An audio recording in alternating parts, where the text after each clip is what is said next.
ఎబినెజరే నన్నాదుకున్న దేవా, ఎబినెజరే నన్నుడుకున్న దేవా. ముందు పడదాం. ఎబినెజరే నన్నాదుకున్న దేవా, ఎబినెజరే నన్నుడుకున్న దేవా. అందరూ చప్పలు కొడదాం, చప్పలు కొడదాం, నాకు భయపడదాం అందరూ కూడా.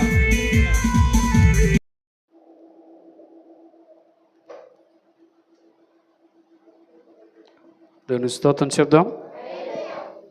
హల్లెలూయా.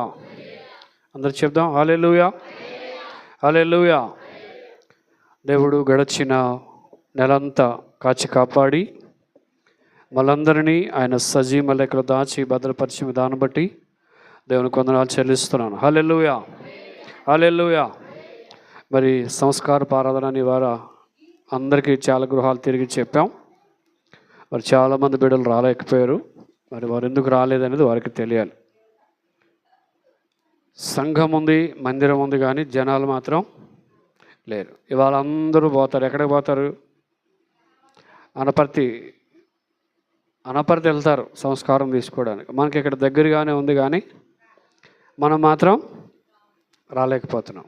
సో అది దేవునికి వారు లెక్క చెప్పాలి. ఎందుకంటే సంస్కార ఆరాధన రోజు కూడా వారు దేవుని దగ్గర రాలేకపోతున్నారంటే మనం ఏమీ చేయలేం. చాలాసార్లు మేము చెప్తూ ఉంటాం, గుర్రాన్ని నీటి దాకా తీసుకెళ్ళగలం, కానీ అది సేవకుడు కూడా ఒక బిడ్డను ప్రభు దగ్గర నడిపించగలడు, కానీ విశ్వాస జీవితం మాత్రం ఆ విశ్వాసే వ్యక్తిగతంగా అభివృద్ధి చెందాలి. మీరు పిల్లోడికి పాలు పట్టారు అనుకోండి, ఆ పిల్లోడు తాగితే అడిగి బలం వస్తుంది, అంతేనండి. లేకపోతే అడిగి బలం రాదు. సో కాబట్టి ఈరోజు మన జ్ఞాపకం చేసుకోవాల్సినటువంటి విధానం ఏంటంటే, మరి దేవుడు ఇంకను సంఘాన్ని అభివృద్ధి పరిచినట్లుగా ప్రార్థన చేద్దాం. హల్లెలూయా. ఈరోజు యెహోషువ గురించి కొన్ని విషయాలు మనం ధ్యానం చేద్దాం. బైబిల్ గ్రంథంలో యెహోషువ అనేటువంటి దైవజనుని యొక్క ప్రార్థన విషయాలను మనం ఒకసారి మన జ్ఞాపకం చేసుకుందాం.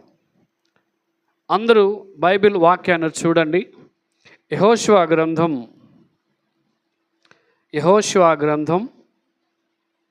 7వ అధ్యాయం.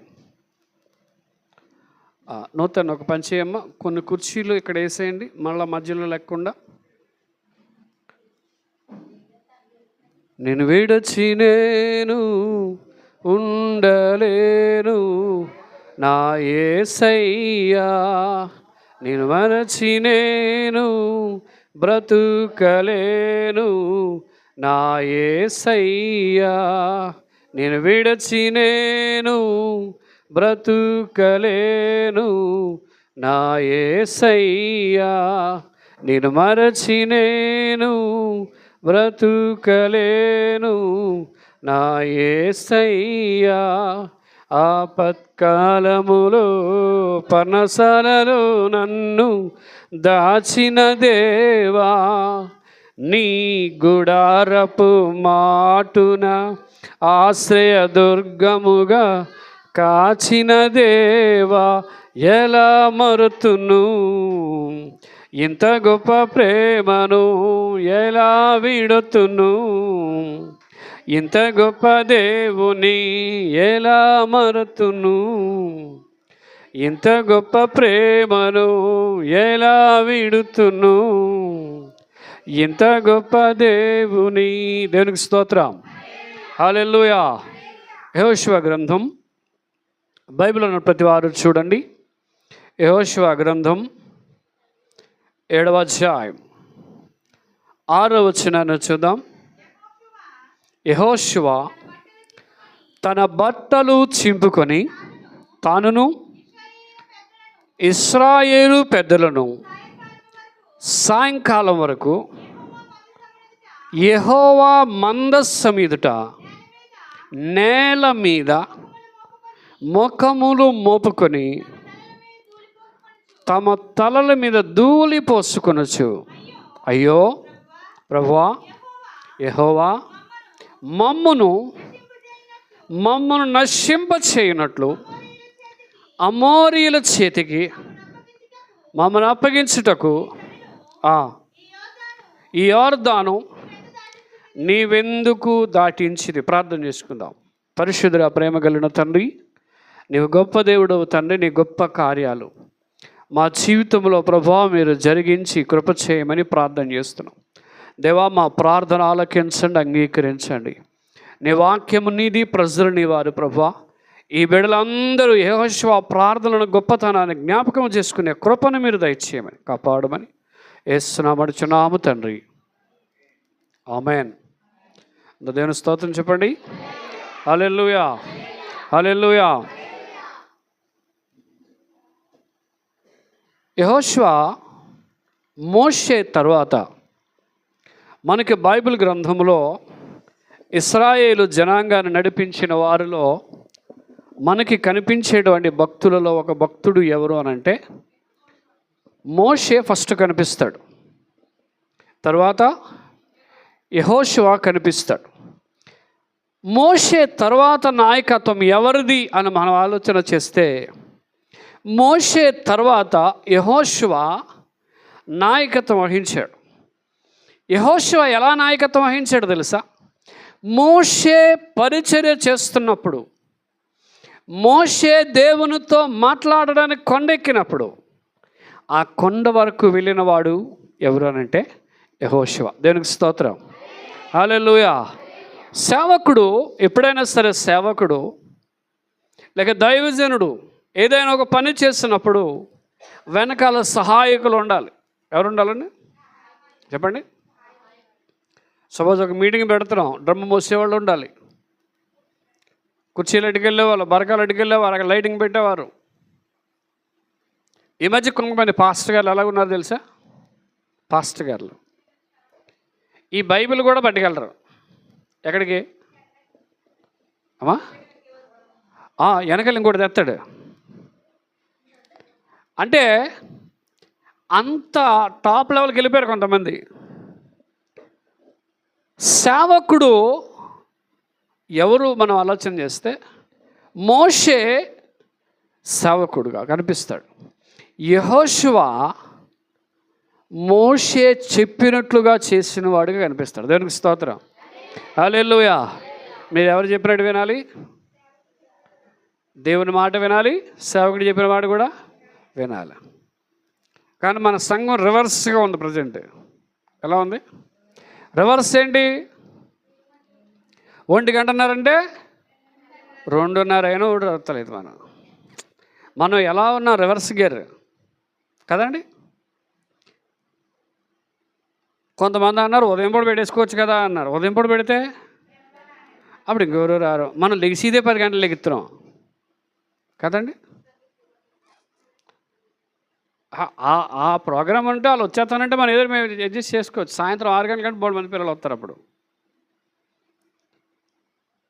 దేవుని సేవకుడైనటువంటి మోషే చెప్పినట్టు యెహోషువ చేశాడు. యెహోషువ గురించి రాయబడింది ఏమని రాయబడిందంటే, వాగ్దాన దేశములో ప్రవేశించే యోగ్యత ఎవరికన్నా తెలుసా? యెహోషువకు మాత్రమే ఉంది. దేవునికి స్తోత్రం చెప్పండి, హల్లెలూయా. అంత గొప్పగా దేవుని వెంబడించిన వాడు యెహోషువ. అయితే ఇక్కడ పాయింట్ ఏంటంటే,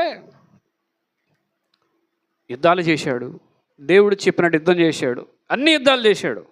కానీ ఒకరోజు యెరికో అనే ప్రాంతానికి వచ్చేటప్పటికి, అది చిన్న పట్టణం, పెద్ద పట్టణం కూడా కాదు. ఆ చిన్న పట్టణం జయించలేకపోయారు. ఏం చేయలేపారండి? మీకు అప్పుడప్పుడు ఫస్ట్రేషన్ ఉన్నది ఒకటి వస్తుంది. ఫస్ట్రేషన్ తెలుగులో ఏమంటారు? ఫస్ట్రేషన్ అమ్మా. ఒక్కోసారి మన చిరాకు వస్తుంది.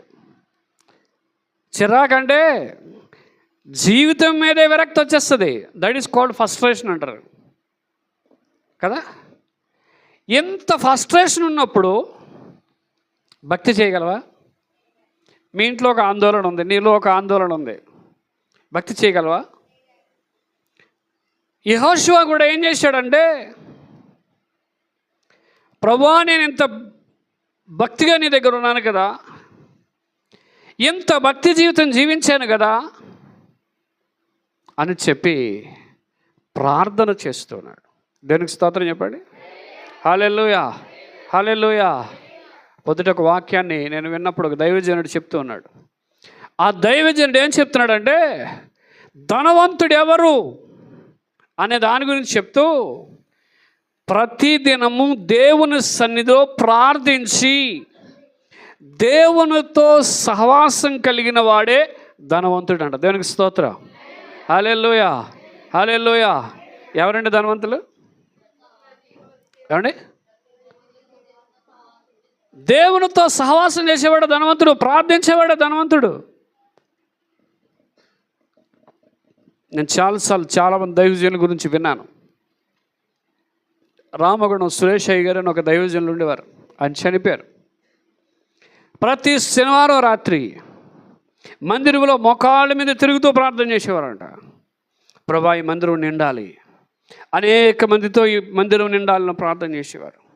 ఈరోజు ఆ ప్రార్థన జీవితం మనకు కావాలి. నేను ఎందుకు ఈ పాయింట్ ఎత్తుకున్నానండి ఇవాళ? యెహోషువ ప్రార్థన చేశాడు. మళ్ళీ చదవడం వచనం 7:6. యెహోషువ ఏం చేశాడండి? ఎందుకు చంపేసుకున్నాడు? ఎందుకు ఫ్రస్ట్రేషన్ వచ్చింది?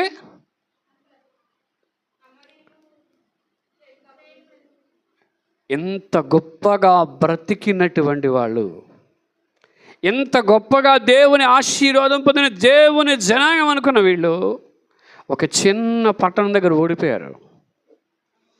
ఆ ఓటమిని తట్టుకోలేక ఏం చేసుకున్నాడు? కొన్నిసార్లు మనకు కూడా కోపం వచ్చినప్పుడు ఏం చేస్తాం?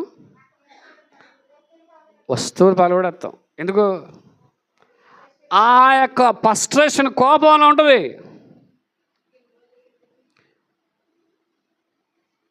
కొంతమంది ఏం చేస్తారో తెలుసు, కోపం చాడి కాడి కొడేసుకుంటుంటాడు. ఎందుకు?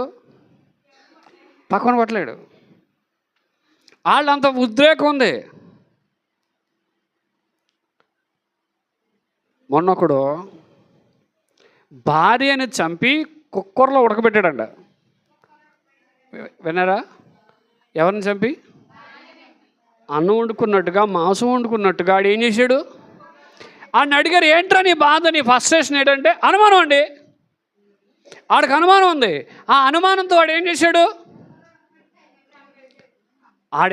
అప్పుడు ఎస్సీ గారు అడిగారట, ఒరే నువ్వు ఎందుకురా మీ ఆవిడ్ని చంపి కుక్కర్లో ఉడకబెట్టావని అడిగితే, సూక్ష్మదర్శిని అనే సినిమా చూశానండి, ఆ సినిమాలో వాళ్ళు ఎలాగ చేశారో నేను అలాగే చేశానన్నాడంట. ఇప్పుడు సినిమా తీసేవాడిని తీసుకెళ్ళి జైల్లో వేయాలి, ఈయన వేయాలా? కొన్నిసార్లు సమాజంలో జరిగే కొన్ని ఒక సినిమా అనేది వాడు ఊహించి తీశాడు, వీడేం చేశాడు? దాన్ని రియల్ లైఫ్లో చేస్తాడు. అంటే నాకు అర్థమైంది ఏంటంటే, వాడు ఫ్రస్ట్రేషన్. ఏంటి ఫ్రస్ట్రేషన్? ఆడిది అనుమానం. నా భార్య ఏదో తప్పు చేసిందేమో, నా భార్య ఎలా చేసింది, ఒక ఫ్రస్ట్రేషను. యెహోషువ కూడా నేను యుద్ధంలో గెలవాలి, నేను గెలవలేకపోతున్నానని చెప్పి ఏం చేశాడు? వస్త్రములు చింపేసుకున్నాడు. అందుకే ఎవరి పత్రిక, మీ వస్త్రాలను కాక, ఇప్పుడు మీరు వస్త్రాలు చింపేసుకోవద్దు. ఏం చెప్పుకోవద్దు చెప్పండి? యెహోషువ వస్త్రాలు చింపుకున్నాడు కూడా మనం వస్త్రాలు చింపేసుకుని పిచ్చోళ్ళగా అయిపోవాల్సిన పని లేదు. మీ వస్త్రములను కాక మీ హృదయములను చింపుకోవాలి. దానికి స్తోత్రం. హృదయంగా చింపుకోవడం అంటే భగ్న పడిన హృదయంగా నీ హృదయం ఉండాలి. దానికి స్తోత్రం. హల్లెలూయా, హల్లెలూయా. ఇక్కడ బట్టలు చింపుకొని చదవండి.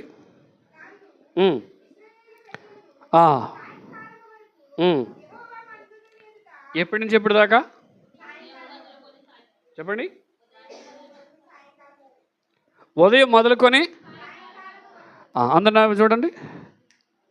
మీకు ప్రార్థన ఉదయం 9 గంటల నుంచి సాయంత్రం 9 గంటల దాకా. మీరు ఎంతమంది ఉంటారు అమ్మా? ఉదయం 9 గంటల నుంచి రాత్రి 9 గంటల వరకు ఇక్కడే ఉండాలి. వాళ్ళు ఎప్పటి నుంచి ఎప్పటి దాకా ఉన్నారండి? ముందు ఎప్పటి నుంచి ఉన్నారు? ఉదయం మొదలుకొని సాయంత్రం వరకు మందసం అంటే దేవుని ఎదుట, మందసం అంటే దేవుడు, దేవుని మందసం ఎదుట. ఇంకెలాగండి మనం ప్రార్థన చేసినప్పుడు ఒక ఆయన ప్రార్థన చేస్తాడు, ఆకాశం వైపు కనులు ఎత్తమని బైబిల్లో ఉంది కదా, యేసుప్రభువు అలాగే చేసి నేను అలాగే చేస్తాను, మోకాళ్ళు లేను. కొన్నిసార్లు మనం ఏం చేస్తామంటే నేల మోపేటంటే అర్థం ఏంటంటే, ప్రభువా నా చేతిలో ఏం లేదు, ఇంకా నేను ఓడిపోతున్నాను, నేను తగ్గించుకుంటున్నాను ప్రభువా అని చెప్పి నేల ఒకడే మోపాడా అండి? అందరి పెద్దలు కూడా మోకరించారు. దేవునికి స్తోత్రం, హల్లెలూయా. అందరి చెప్పకి దేవునికి స్తోత్రం చెప్పండి. యెహోషువ ప్రార్థన చేసే ముందు మందస్సు ముందు ఏం చేశాడు? బట్టలు చింపుకున్నాడు. ఇంకేం చేశాడు? నేల మీద ముఖం మోపి తలంతా, ఇప్పుడు మన తల మీద ధూళి పోసుకునే అవసరం లేదు. కృత నిబంధనలు ఏం చేయాలంటే తలకి స్నానం చేసి, ఏం చేయాలి? తలకి స్నానం చేసి తల అంటుకొని రహస్యమందున తలుపు, నీ గదిలోనికి వెళ్ళి తలుపేసుకొని నీ రహస్యమందు చూచి నీ దేవునికి నువ్వేం చేయాలి? ఇప్పుడు తల మీద మనం పోసుకునే అవసరం లేదు. అంటే వాళ్ళకి ఎంత ఫ్రస్ట్రేషన్ ఉంది ఓడిపోయాడని. ఎందుకు ఎంత ఫ్రస్ట్రేషన్ అంటే ఒకే ఒక్కడు వల్ల, ఒకే ఒక్కడు ఎవడంటే ఆకాను. ఎవరు చెప్పండి? ఆకాను ఒక్కడి వల్ల యుద్ధంలో ఏం రాలేదు వాళ్ళకి, చెప్పండి. ఇంకొక వచనాన్ని చూద్దాం.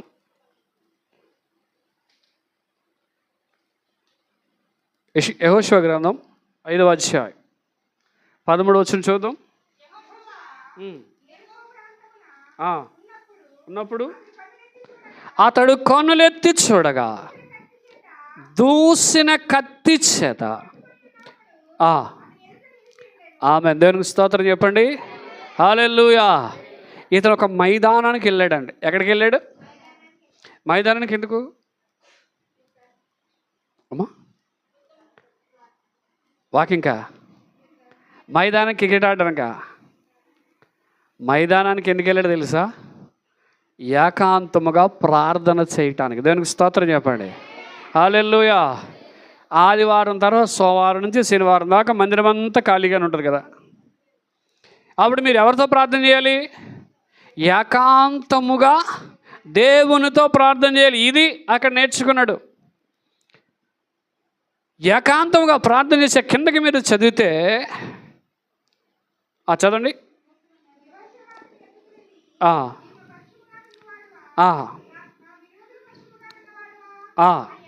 అడుగగా అతడు కాదు, యెహోవా సేనాధిపతిగా వచ్చి ఉన్నాను, నేల మట్టుకు సాగిలపడి నమస్కరించి నా ఏలినవాడు. ఇక్కడ ఏమంటున్నాడు? ప్రభువా నీ దాసుడికి నువ్వేం సెలవిస్తావు ప్రభువా అని చెప్పేసి ఏం చేస్తున్నాడు? ఇతను ప్రార్థనలో ఏం అడుగుతున్నాడు? ప్రభువా నువ్వు నాకేం తెలియచేస్తావు, నువ్వు నాకేం చెప్తావు, నువ్వు ఏం చెప్తే నేనది చేస్తాను. దేవునికి స్తోత్రం చెప్పండి. అందరి నా వైపు చూడండి, ఒక్క నిమిషం నా వైపు చూడండి. మనం ఒక్కొక్కసారి దేవునికి ఆజ్ఞాపిస్తుంటాం. ఎవరికి? మీ ఊర్లో కలెక్టర్ గారు వచ్చారనుకోండి. ఎవరండి? కలెక్టర్ గారు వచ్చారనుకోండి. మీరు ఫైల్ పట్టుకొని వెళ్ళారు, లేదా అర్జీ పట్టుకొని వెళ్ళారు. కలెక్టర్ గారు వాళ్ళకి సంతకం పెట్టండి అని అంటారా? మీరు కలెక్టర్ని ఆజ్ఞాపిస్తారా? కలెక్టర్ మిమ్మల్ని ఆజ్ఞాపిస్తాడా? అమ్మా ఏం కలెక్టర్ని ఆజ్ఞాపించరా మీరు? లేదా సీఎం గారు వచ్చారనుకోండి. సీఎం గారు మీరు ఇక్కడ అవసరం లేదు వెళ్ళండి అని అంటారా? ఎందుకనరా? లోకంలో కలెక్టర్ దగ్గర నువ్వేం చేస్తున్నావు? కలెక్టర్ దగ్గర కూడా నువ్వు లొంగుతున్నావు, అంటే విధేయత చూపిస్తున్నావు. సీఎం గారు వచ్చినప్పుడు కూడా నువ్వేం చేస్తున్నావు? విధేయత చూపిస్తున్నావు. కానీ దేవుని దగ్గరికి వచ్చేటప్పుడు నువ్వేం చేస్తున్నావు తెలుసా? ప్రభువా మా అబ్బాయి స్కూల్కి వెళ్తున్నాడు ప్రభా, నువ్వు కాయి ప్రభా. ఎవరిని అంటే దేవుడు బాడీ గార్డ్ ఇప్పుడు ఎవరికి? అంతేనా?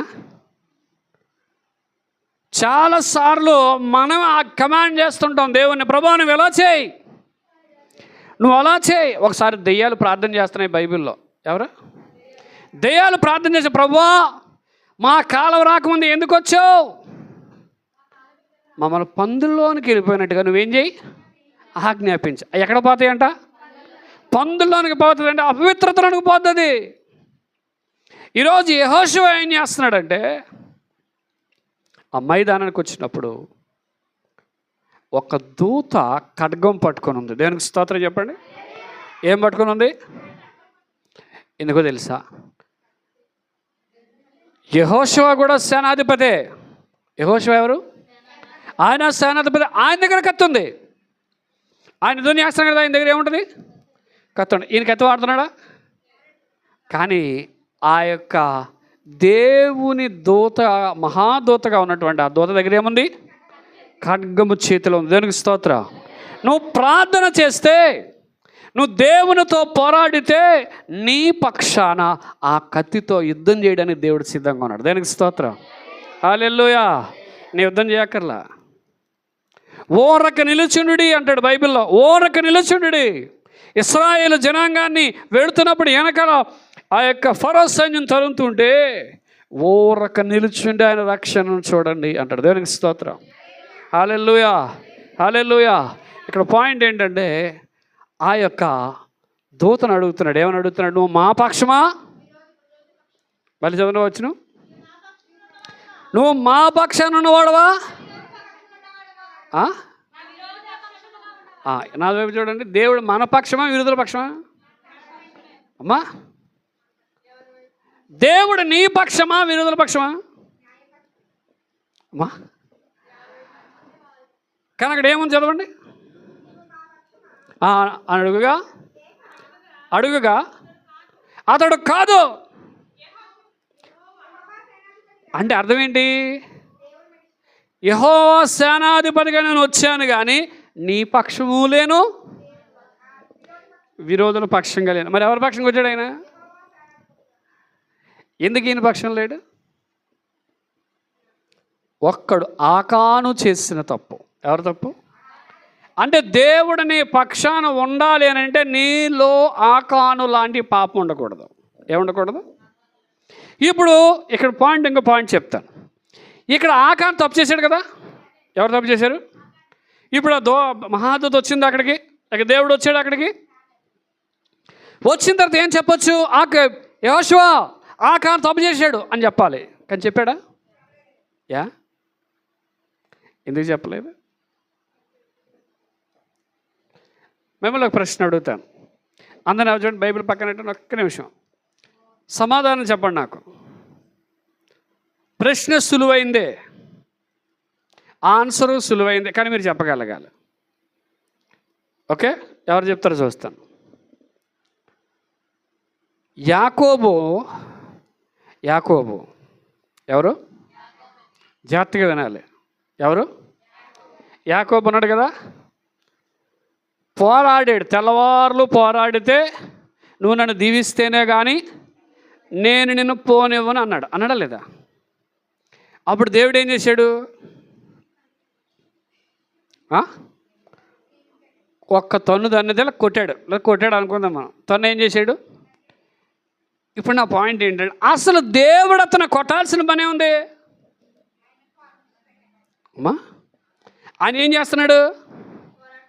ప్రార్థన చేస్తున్నాడు, పోరాడుతున్నారు. కానీ దేవుడు వచ్చి ఏం చేశాడు? ఒక తన్ను దన్నది. అప్పటికి ఏమైపోయింది? కాలు ఇరిగిపోయింది. తిరిగిపోలేదా? ఎందుకు కొట్టాడు అంటారు అమ్మా? ఎందుకు?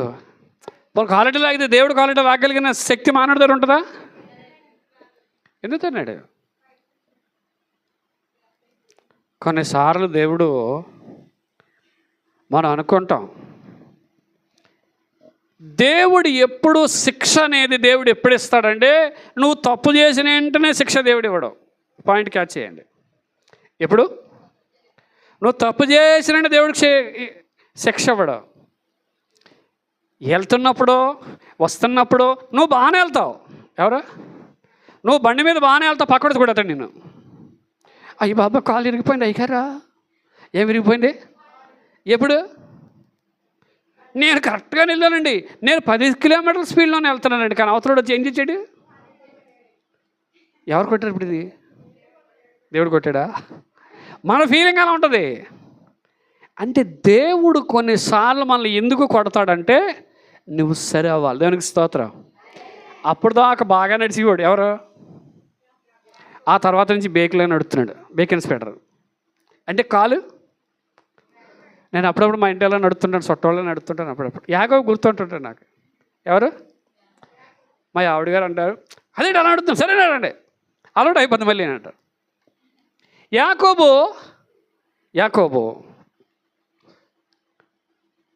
దేవుడు కొట్టాడు. అంటే దేవుడు కొట్టిన నరుడు ఎవడు బ్రతకడం. కానీ యాకోబుని ఎందుకు కొట్టాడో తెలుసా? యాకోబు మోసగాడు. ఆ మోసము చేసిన దానికి ఒక శిక్ష అంటూ ఉండాలి. కాబట్టి దేవుడు అతనిని కుట్టినట్లుగా మనం అర్థం చేసుకోవచ్చు. దేవునికి స్తోత్రం. నువ్వు కూడా కొన్నిసార్లు తప్పులు చేసినప్పుడు నేనే తప్పు చేయలేదు, నేను పిల్లి పాలు తాగుతున్నాడు, ఎవడు చూడలేదు అనుకున్నట్టుగా ఉంటాం. కానీ దేవుడు ఏదో ఒక రకంగా ఎక్కడో దగ్గర ఆయన చేస్తాడు. ఇప్పుడు పాయింట్ ఏంటంటే నువ్వు మా పక్షమా విరోధుల పక్షం అంటే దేవుడు ఏమన్నాడు? నీ పక్షము కాదు, కానీ ఎవరి పక్షం ఉంటాడు? పరిశుద్ధులు ప్రార్థన ఎవరు చేస్తారో వారి పక్షంగా దేవుడు ఉంటాడు. దేవుడికి స్తోత్రం. హల్లెలూయా. ఆకాను తప్పు చేసి ఎందుకు చెప్పలేదు తెలుసా? నువ్వు తప్పు చేస్తే నీ తప్పు నువ్వే తెలుసుకోవాలి. ఎవరు తెలుసుకోవాలి? అది కొన్నిసార్లు ప్రార్థన చేస్తుంటారు భక్తిపరులు, ప్రభువా నేనేం తప్పు చేశానో నీకు తెలియదా? దేవుడు తెలుసు, కానీ నువ్వేమంటున్నావు? నేను ఏం తప్పు చేశానో ప్రభువా నీకు తెలియదా అంటే ఆయన తెలుసు, నువ్వు ఒప్పుకోవాలి కదా. నేను అడుగుతా నువ్వేం చేయాలి? అది చేయరు మనుషులు.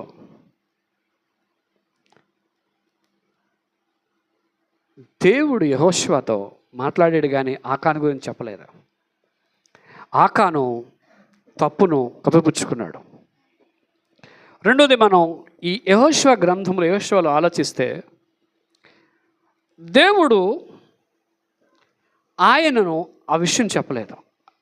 యెహోషువయే తెలుసుకున్నాడు. ప్రభువా నీ దాసుని నువ్వేం బయలుపరచాలనుకుంటున్నావు, ఏం చెప్పాలనుకుంటున్నావు అని చెప్పేసి ఏం చేస్తున్నాడు? దేవుణ్ణి అడుగుతున్నాడు. దేవుని ఆజ్ఞాపించిన, ప్రభువా నువ్వు నిజమైన దేవుడు అయితే ఈ తప్పు ఎవరు చేశారో చెప్పు ప్రభువా అని అడిగాడా? అడగలా. ఆకాను. ఈరోజు చాలామంది కుటుంబాల్లో ఆకానులు ఉన్నారు. ఎందుకు ఆకానులు ఉన్నారంటే దేవుని ఆశీర్వాదం రాకుండా, దేవుని దీవెన రాకుండా ఆకాను లాంటి వాళ్ళు చాలామంది గృహాలలో ఉన్నారు. నేను చాలాసార్లు కొన్నిసార్లు కొన్ని ప్రాంతాలకు వెళ్ళినప్పుడు వాక్యం చెప్పడానికి సిద్ధపడినప్పుడు వాళ్ళందరినీ చూసినప్పుడు కన్నీళ్ళు వస్తాయి. ఎందుకు ఇలాంటి వాళ్ళకి వాక్యం? ఒక ఆవిడ చచ్చిపోయింది. ఈ మెమోరియల్ సర్వీస్కి వెళ్ళాం. చాలా డబ్బులు ఖర్చు పెట్టారు, చాలా డబ్బులు. అందరూ తాగున్నారు. తాగినోడికి ఏం వాక్యం చెప్తావు? పైగా అంటాడు, అయ్యారండి బేగ ముగించేయండి. ఏం ముగించేయాలి? బేగ ముగించేయాలి. వాళ్ళకి వాక్యం అవసరం లేదు. ఎందుకంటే వాడిలో ఆకాను ఉంటాడు. ఎవరుంటారు? ఒక మనిషిలో తెలియని ఆకాను ఉన్నాడంటే నీకు వచ్చే దీవెన కూడా రాదు. ఆకాను ఏం చేశాడు? దొంగతనం చేసి ఎవరికి కనపడకూడదని భూమిలో కప్పెట్టేశాడు. ఎక్కడ చెప్పండి? చాలామంది డబ్బులు ఎక్కడ దాతారో తెలుసా అమ్మా? ఆ పోపు డబ్బులు దాచేది చిన్న చిన్నవి. అసలు డబ్బులు ఎక్కడ దాని? భూమి లోపలే దాస్తారు, కింద ఒక అండర్ గ్రౌండ్ కట్టుకుంటారు, లేకపోతే గోడలోనే ఉంటుంది. ఏంటది? ఆ లోపల అంత అలా మరి హాలకు తప్ప ఎవరికి తెలీదు. దాసివాడు వెనకడం దాస్తాడు. ఒక ముసలావిడి మా నాన్నగారు చెప్తుంటారు, మరి వాళ్ళు చిన్నప్పుడు జరిగిందంట. ఒక ఆవిడట వాళ్ళ అబ్బాయిలకి ఎవరికి రూపాయి వెళ్ళదంట. బంగారం అన్నీ కూడా గోడలో ప్లాస్టింగ్ చేసి ఇచ్చేసిందంట. ఇందులో ఇంకా ఒక నెల రోజుల్లో చచ్చిపోద్దానికి నూనె పడిపోయింది. ఏం పడిపోయింది? చెప్పాలని ఉంది కానీ అప్పుడు ఆ గోడ కాసే చూస్తుందంటే ఇలాగా ఎవరి తిప్పాడు అనుకోండి. ఎందుకు? అందరూ వచ్చిన అందరూ అదే రాళ్ళ చూస్తుంది. మెల్ల ముప్పత్తారు ఎలా తిప్పరా అంటే టక్కని తిప్పివాడు. కానీ వాడు ఏం చేసేది? కానీ నోటి ఏమి వెళ్ళదు. ఆఖరికి తెలియక పాపం వాళ్ళకి ఏం చేయిందంటే ఆ గోడ వైపు వచ్చేసింది. గోడలో ఏముంది? ఈవిడ దాచిన బంగారం డబ్బులు అందులోనే ఉన్నాయి. ఆఖరికి ఆ ప్లాస్టింగ్ చేసినటువంటి ఆ మేస్త్రికి తప్ప ఎవడికి ఆడు అనుకున్నాడంట చచ్చిపోయిన తర్వాత ఇవన్నీ డబ్బులు ఇక కొడుకు ఇవ్వదు. కొడుకులు అందరూ దుర్మార్గులు అయిపోయారు. ఆ ఇంట్లో చచ్చిపోయిందని ఇల్లు కూడా ఖాళీ చేశారు. ఒకరోజు వీడు ఏం చేశాడంటే అర్ధరాత్రికి అట్లా వెళ్ళి అవన్నీ తవ్వుకొని పట్టుకెళ్ళిపోతాను. కొడుకు చూశాడట. ఈడు మేస్త్రి మా ఇంటికి ఎందుకు వెళ్ళాడు? ఇంత అర్ధరాత్రికి వీడికి ఏడు పని అని పట్టుకున్నాడు. పట్టుకుంటే ఆ బంగారం అన్నీ దొరికినాయి. అప్పుడు అన్నాడట, మీ అమ్మగారు ఇందులో దోచారా అన్నాడట. ఎందులో? భూమి మీద చాలామంది ఎక్కడ దాయాలో తెలీదు. అలా దాచేవాళ్ళు కూడా కొంతమంది ఉంటారు. కాబట్టి కొన్నిసార్లు కొంతమంది చేసేటువంటి తప్పిదాలు అవి. ఇప్పుడు మన పాయింట్ ఏంటంటే ఆకాను అన్నీ దొంగతనం చేసి ఆ యొక్క గుడారము కింద భూమిలో దాచాడు. అయితే అక్కడ మనం ఆలోచన చేస్తే యెహోషువ బట్టలు చింపుకొని ప్రార్థన చేస్తూ ఏమని అంటాడంటే, ప్రభువా నువ్వు మమ్మల్ని చంపడానికి యార్దాను నది దాటించావా, అమోరీయులకి అప్పగించడానికి మమ్మల్ని తీసుకొచ్చావా అని అంటూ ప్రార్థన చేస్తూ ఉన్నాడు. దేవునికి స్తోత్రం చెప్పండి. హల్లెలూయా, హల్లెలూయా, హల్లెలూయా. ఆక నేనేమి చేయాలి ప్రభువా అన్నప్పుడు దేవుడు చెప్తాడు, నీ చెప్పులు విడిచిపెట్టుము అంటాడు. అంటే ఈ స్థలము పరిశుద్ధమైనది. ఏం చేయాలండి? పాదరక్షలు తీసేయి. ఆ పాదరక్షలు సరైనవి కాదు. యెహోషువతో నీ పాదరక్షలు విడిచిపెట్టు. నేనేం చేయాలి ప్రభువా అని నీ పాదరక్షలు విడిచిపెట్టు. మోషేకు కూడా దేవుడు ఏమన్నాడు? హోరేబు అక్కడికి వచ్చారు కదా. వచ్చిన తర్వాత మోషే పొద దగ్గరికి వచ్చాడు. పొద మండుచుంది కానీ అది పొద కాలిపోవట్లేదు. చూశాడు, ఏంటి వింత, ఇది పరిశుద్ధ స్థలం. దేవుడు ఎక్కడ ఉంటాడో అది పరిశుద్ధ స్థలం. ఆ పరిశుద్ధ స్థలంలో నీ చెప్పులు విడిచిపెట్టు. ఆ చెప్పులు విడిచిపెట్టి మోకరించినప్పుడు దేవుడు అతన్ని ఆశీర్వదించాడు. దేవునికి స్తోత్రం. మీకు చాలాసార్లు చెప్పారు, దూతలో పరలోకం దూతలు 2 రెక్కలతో మోకాన్ని కప్పుకుంటారు, 2 రెక్కలతో కాళ్ళను కప్పుకుంటారు, 2 రెక్కలతో ఎగురుతారు. 2 రెక్కలతో ఏం చేస్తారు? కాళ్ళను కప్పుకుంటారు, 2 రెక్కలతో ఎగురుతారు. ఎందుకు? ఆ 2 కళ్ళను కప్పుకోవడానికి కారణం ఏంటంటే దేవుని తేజస్సుని వీళ్ళు ఏం చేయలేరు, చూడలేరు. సమీపింపరాని తేజస్సులో అమరత్వం కలిగిన వాడు కాబట్టి అని చూడ 2 రెక్కలతో ఎగురుతున్నారు, 2 రెక్కలతో. కాళ్ళు ఎందుకు?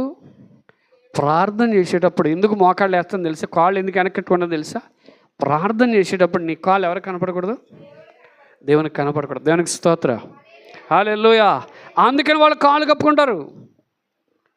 ఈరోజు ప్రార్థన చేసేటప్పుడు ఎందుకు మరి మోకరించాలి అని అంటే, మోకరించిన నీ కాళ్ళు కనబడకుండా ఎవరికి?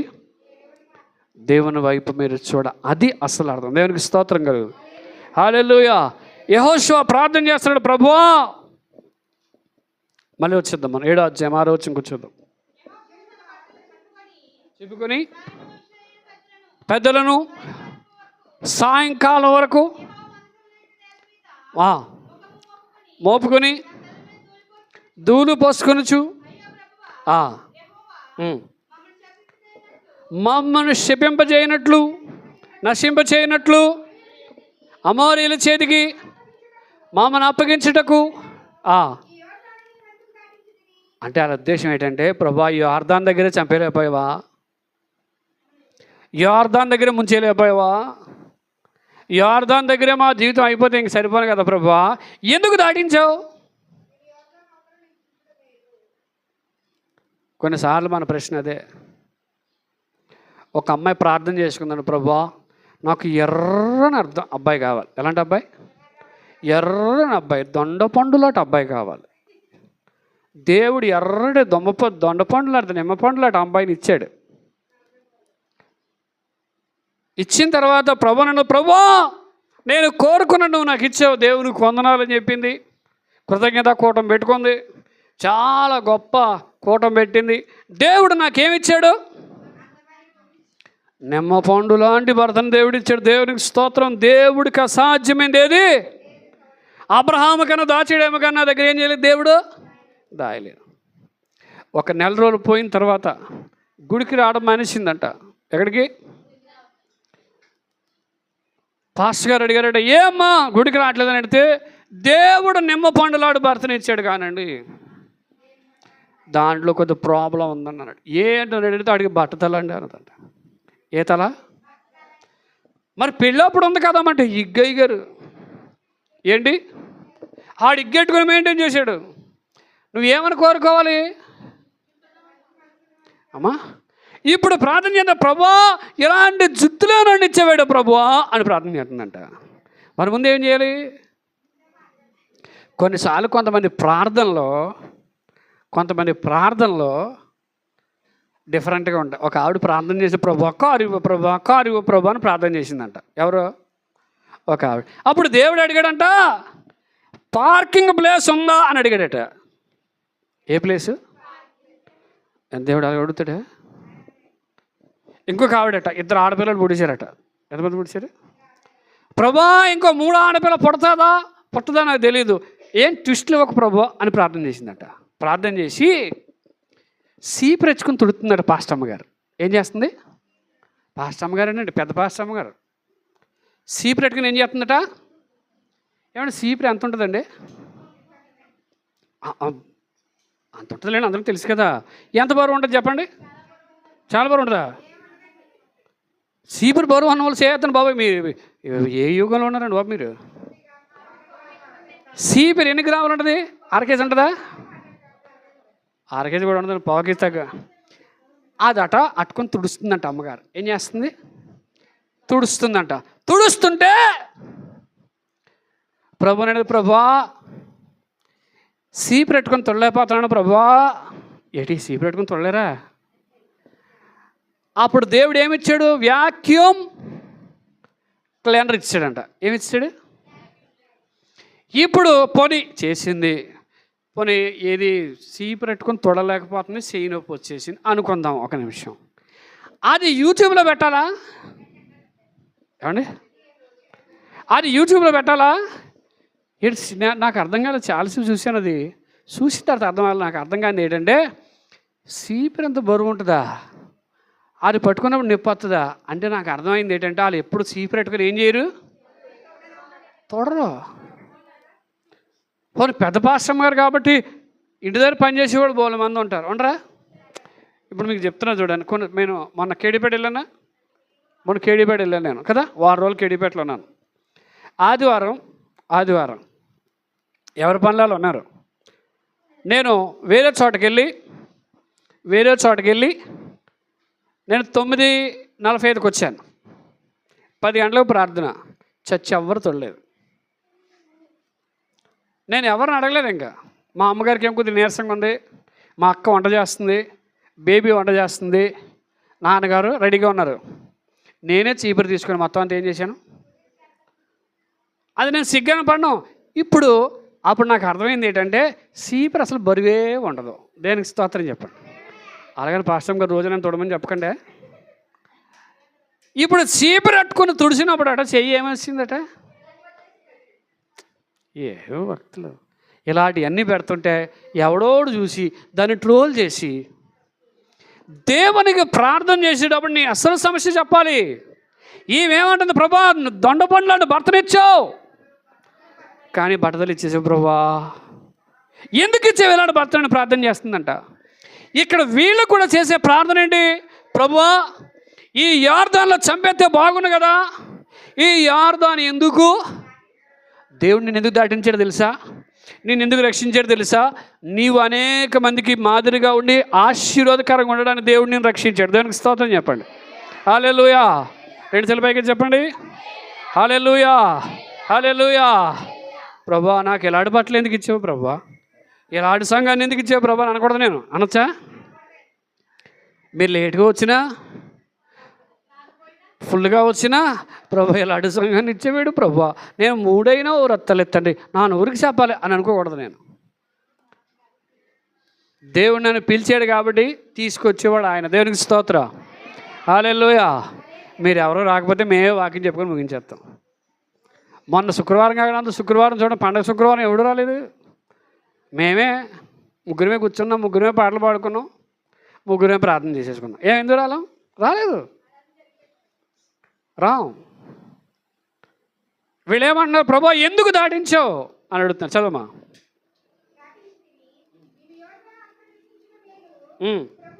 ఎక్కడ నివసించుడు మేలు అమ్మా. కొన్నిసార్లు మనం ఏం చేస్తాం తెలుసా, మనం అనుకున్నదే మేలు అనుకుంటాం, అంతేనా? కొన్నిసార్లు మన ఆలోచన ఎటువంటిదంటే,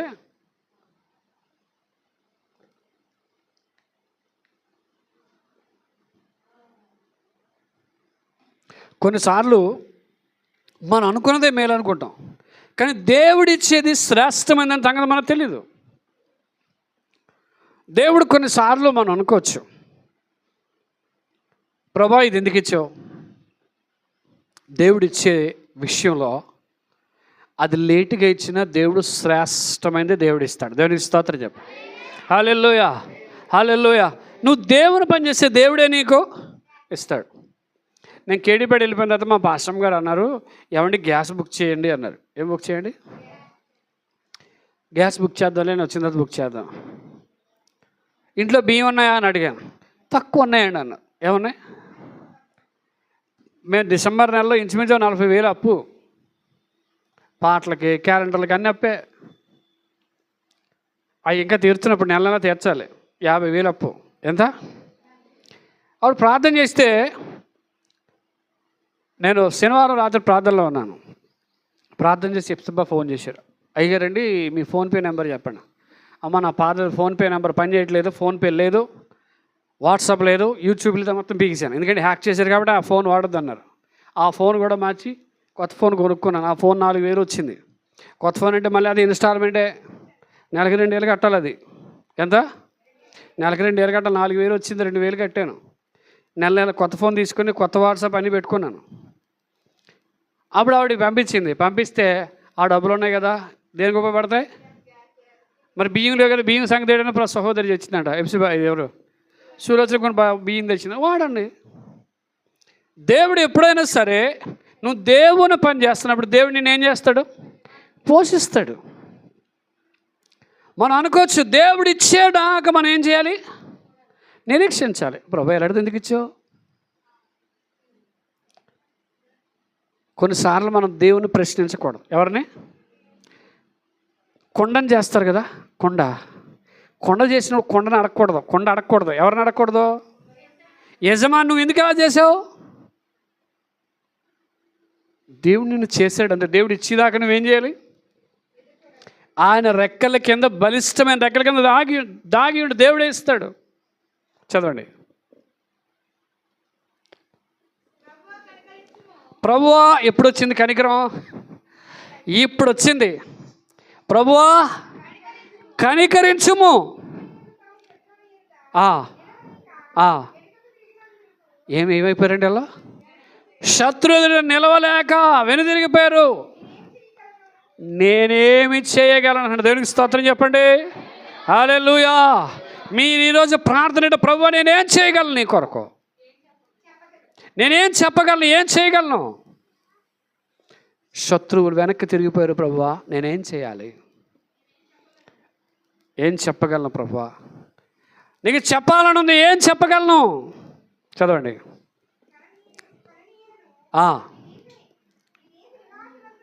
విని మమ్మను చుట్టుకొని తుడిచివేసినడలా ఘనమైన నీ నామ నిమిత్తము. ఎవరికి ప్రశ్న వేశాడు ఇప్పుడు ఇది? అమ్మా, యెహోషువ ఎవరిని ప్రశ్నించాడు? దేవుని అడుగుతున్న ప్రభా. అంటే ఇక్కడ ప్రార్థనలో ఒక లాజిక్ ఏంటి చెప్తాను మీకు, వినండి. ప్రార్థనలో లాజిక్ ఏంటంటే, ప్రభా మా శత్రువులని వెనదిరిగిపోయాం, మేము చచ్చిపోయాం అనుకో, మేము నాశనం అయిపోయాం అనుకో, నీ నామము ఏమవుతుంది, నీ నామ ఘనత ఏమవుతుంది, నీకు రావాల్సిన మహిమ ఏమవుతుంది అని చెప్పి తిరిగి ఎవరిని ప్రశ్నిస్తున్నాడు? ఆమేన్. దేవునికి స్తోత్రం చెప్పండి. హల్లెలూయా, హల్లెలూయా. కొన్నిసార్లు మన ప్రార్థన దేవునికి యోగ్యమైనదిగా ఉండాలి. అది లాజిక్ ఉండాలి. అందులో ప్రసంగంలో మర్మం ఉంటుంది, కానీ ప్రార్థనలో మర్మం ఉండదు. ఎందుకు మర్మం ఉండదు? నువ్వు ఏదడితే దేవుని అడిగే అంతే. నీకు ఇది కావాలి ప్రభా, నాకు ఇది కావాలి ప్రభా, ఇది నేర్పించు, ఇది ఇవ్వు ప్రభా అని దేవుని అడుగు, దేవుడు ఇస్తాడు. అంతేకాని సీపిరి గట్ట తొడలేను ప్రభా, సీపిరి మొయ్యలేను ప్రభా, కారు తోలలేను ప్రభా, కారుకి డీజిల్ లేదు ప్రభా, అందులో డీజిల్ పోయించు ప్రభా, విమానం ఎక్కాలన్నది ప్రభా, ఫ్లైట్ టికెట్ లేదు ప్రభా. మనం చేసే ప్రార్థన ఉంటుంది. మన దేవుడు ఎటువంటి దేవుడు తెలుసా? నీ నోరు తెరిస్తే నీ నోటిని ఆహారముతో నింపే దేవుడు. దేవునికి స్తోత్రం చెప్తాం. హల్లెలూయా, హల్లెలూయా, హల్లెలూయా. చాలామంది అనుకోవచ్చు, ఎలా బ్రతుకుతాం అని అంటే, దేవుని మీద ఆధారపడినప్పుడు దేవుడే నిన్ను ఆస్వాదిస్తాడు. దేవునికి స్తోత్రం. దేవుని వైపు చూడు. సారేపతి విధవరాలు చచ్చిపోదాం అనుకుని తినేసి, అంతేనా? దేవుడు ఏం చేశాడు? ఆ బిడ్డను ఆస్వాదించాడు. ఇప్పుడు పాయింట్ అక్కడ మనకి ఏంటంటే, నీ నామం ఏమైపోద్ది ప్రభా అన్నాడు. తర్వాత యెహోవా, యెహోషువ ఇట్లే నేను డెమో అప్పుడు పాప ఇంకా మొఖం ఏం చేశాడు? నేలనే ఉంది. ఏం చేశాడు? అందనే చూడండి ఒకసారి. అతను ముఖం ఎటువైపు ఉంది? మరి దేవుడు ఎక్కడ ఉన్నాడు? పైన ఉన్నాడు. ఇతని ముఖం ఎక్కడ ఉంది? ఇతను నేల వైపు చూస్తున్నాడు, కానీ దేవుడు ఎవరి వైపు చూస్తున్నాడు? అంటే మోకరించి నేల తట్టు నీ వంచి నువ్వు దేవుని ప్రార్థన చేస్తే నీ వైపు ఎవరు చూస్తారు? ఆమేన్, హల్లెలూయా. నేల వైపు ఉండగా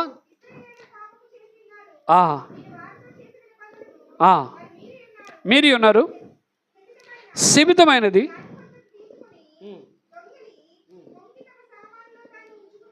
ఉంచుకుని ఉన్నారు కాబట్టి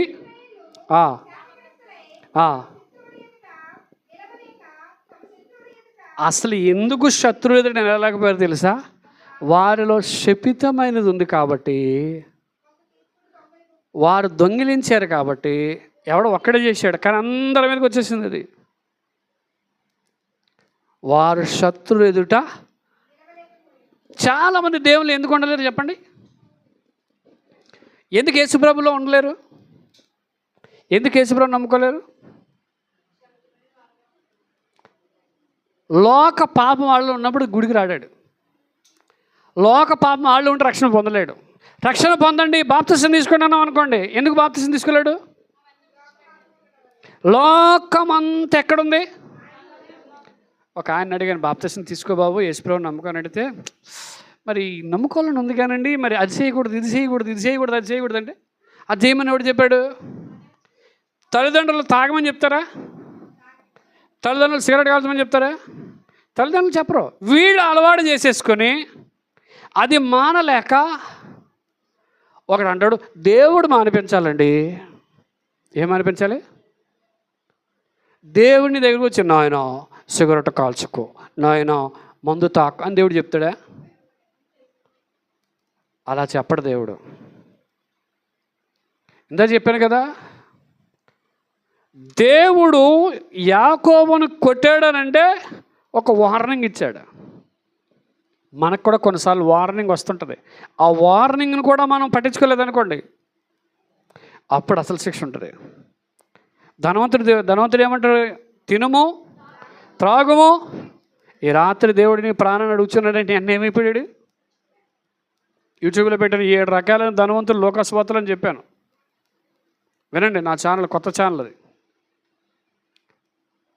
ఈ ధనవంతుడు తినము, త్రాగము, సుఖించమన్నాడు తప్ప నా ప్రాణమా యెహోవాను సన్నతించమన్న సంగతి వాడికి. ఎందుకు వాడిని దేవుడు అక్కడ లేకుండా చేశాడంటే, వాళ్ళు దేవుడు లేడు. ఎవరున్నారు? ఇప్పుడు వీళ్ళలో కూడా శపితమైనది వాళ్ళ జీవితంలో ఉంది. మీరు ఇదే 12 వచ్చిన చదవండి. ఇశ్రాయేలు శాపగ్రస్తులై తిరిగి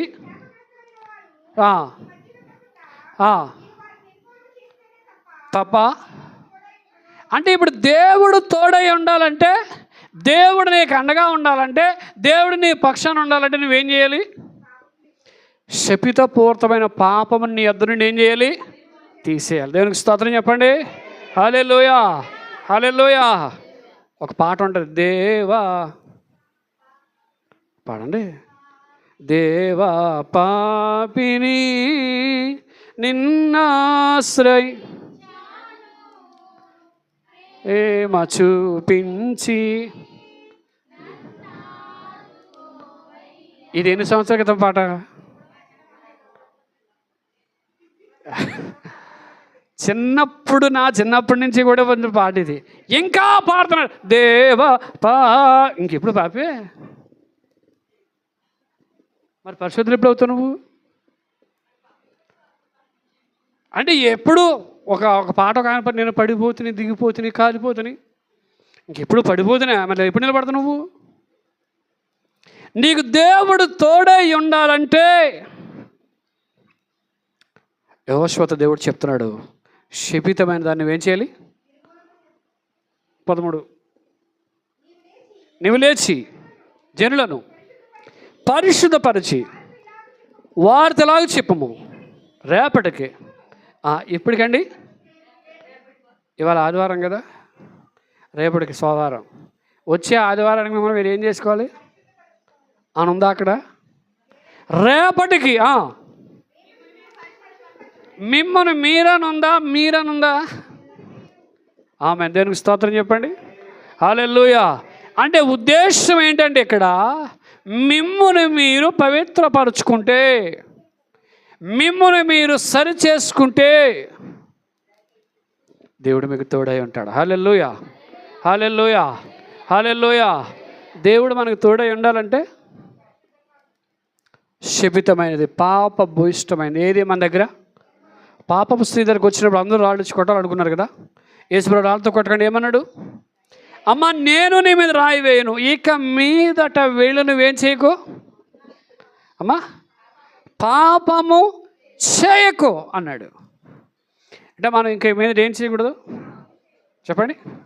పాపం అనేది మన దగ్గర రాకూడదు. నాకు యేసేపు ఎందుకు ఇష్టమవుతాడంటే, పాపమును విడిచి దూరంగా పారిపోయాడు. ఆకాను జీవితంలో ఆకాను తర్వాత పట్టుకొని వచ్చిన తర్వాత ఆకాను తన పాపాన్ని ఒప్పుకున్నాడు, తీసుకొచ్చాడు.